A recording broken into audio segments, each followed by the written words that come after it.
30 जुलैपासून सुरू असलेल्या मुसळधार पावसामुळे अहमदपूर तालुक्यातील शेतीपिकांना बसला मोठा फटका. कापूस, सोयाबीन, तूर सोबतच इतर शेतीपिकेही पावसाच्या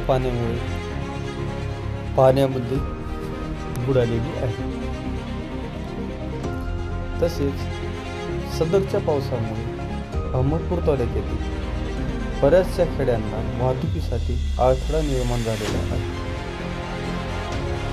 अनेक गावाची पूर परिस्थिती ही पूर्वपदावर आलेली नसून तालुक्यामध्ये मोठा पाऊस झालेला आहे.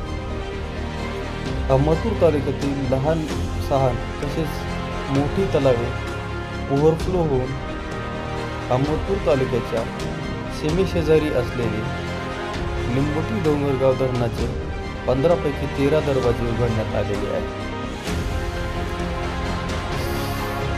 शेतकऱ्यांच्या खरीप हंगामाचे पीक हे अंतिम टप्प्यात असताना झालेल्या मुसळधार पावसामुळे शेतकऱ्यांना मोठ्या नुकसानीचा सामना करावा लागत आहे.